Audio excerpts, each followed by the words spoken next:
नमस्कार दोस्तों। अगर आप यूपीएससी, एसएससी या किसी भी कॉम्पिटिटिव एग्जाम की तैयारी शुरू कर रहे हैं, तो एक सवाल, एक कन्फ्यूजन है जो सबके दिमाग में होता है। आज इस एक्सप्लेनर में हम उसी कन्फ्यूजन को दूर करेंगे और आपकी फाउंडेशन स्ट्रैटेजी को बिल्कुल बिल्कुल क्रिस्टल क्लियर कर देंगे। और वो सवाल है ये। आपने ज़रूर ज़रूर सुना होगा, हर टॉपर, हर टीचर, आपके हर सीनियर ने यही कहा होगा, भाई एनसीईआरटी से शुरू करो। लेकिन क्यों? आखिर ऐसा क्या जादू है इन किताबों में? चलिए आज इसको आसान भाषा में डिकोड करते हैं। सच कहूं तो ये ख्याल मन में ज़रूर आता है, यार क्या एनसीईआरटी सच में इतनी इम्पॉर्टेंट है? क्यों ना सीधे एडवांस्ड मोटी मोटी स्टैंडर्ड बुक्स उठा लें? बिल्कुल वैलिड सवाल है और आप अकेले नहीं हैं जो ऐसा सोचते हैं। आज इसका भी जवाब मिलेगा। तो यही है एक बिगिनर का सबसे बड़ा डिलेमा, सबसे बड़ी कंफ्यूजन। और चिंता मत कीजिए, ये सबके साथ होता है। तो चलिए शुरू करते हैं और इसकी एक एक परत को खोलते हैं। सबसे पहले एकदम बेसिक से शुरू करते हैं। एनसीईआरटी यानी national council of educational research and training. देखिए, इन्हें सिर्फ स्कूल की किताबें समझने की गलती मत करना। ये हिस्ट्री, ज्योग्राफी, पॉलिटी, इकोनॉमिक्स जैसे सब्जेक्ट्स के लिए वो फाउंडेशन है, वो नींव है जिसके ऊपर आपकी तैयारी की पूरी बिल्डिंग खड़ी होने वाली है। ओके, तो अब आते हैं इस वीडियो के सबसे इम्पॉर्टेंट सवाल पर। आखिर एनसीईआरटी से ही क्यों शुरू करें? ऐसे क्या खास रीजंस हैं? Let's break it down. देखिए, इसके फायदे तो बहुत हैं, पर 4 सबसे बड़े फायदे हैं। नंबर 1, ये आपके बेसिक कॉन्सेप्ट्स को बिल्कुल साफ कर देती है। वो वाई और हाउ जो आगे जाकर परेशान करते हैं ना, वो यहीं क्लियर हो जाते हैं। नंबर 2, भाषा, लैंग्वेज इतनी सिंपल, इतनी आसान है कि आपको सब्जेक्ट से डर नहीं लगता, बल्कि आप उससे कनेक्ट कर पाते हैं। नंबर 3, जब कॉन्सेप्ट्स क्लियर होते हैं तो क्या होता है? कॉन्फिडेंस बढ़ता है, और ये लंबी तैयारी में कॉन्फिडेंस ही तो सबसे जरूरी है। और नंबर 4, ये लगभग हर कॉम्पिटिटिव एग्जाम के लिए एक कॉमन फाउंडेशन है। सब यहीं से शुरू करते हैं। और ये लाइन पूरी बात का निचोड़ है।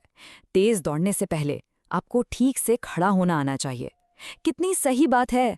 एनसीईआरटी आपको वही कॉन्सेप्ट्स की मजबूत जमीन पर खड़ा होना सिखाती है, ताकि जब आप दौड़ना शुरू करें ना, तो आप गिरे नहीं।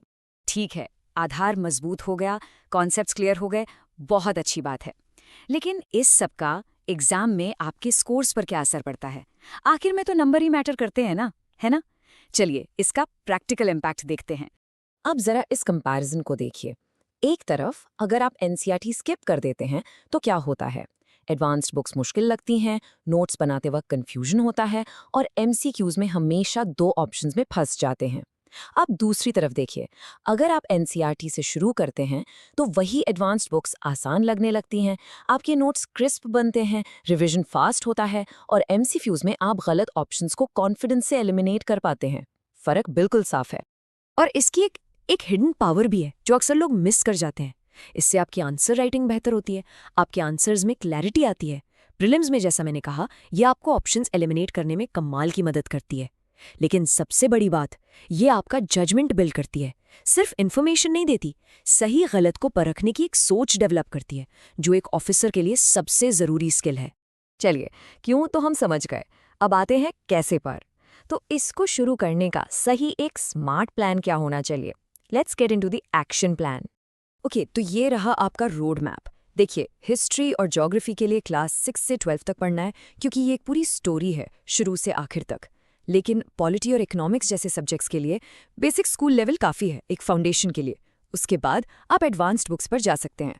और साइंस के लिए क्लास 6 से 10 तक काफ़ी है। ये आपके जनरल स्टडीज़ का बेस बना देगा। तो सब कुछ नहीं पढ़ना है, स्मार्ट वर्क करना है। अच्छा, अब सबसे ज़रूरी बात, इन्हें पढ़ना कैसे है?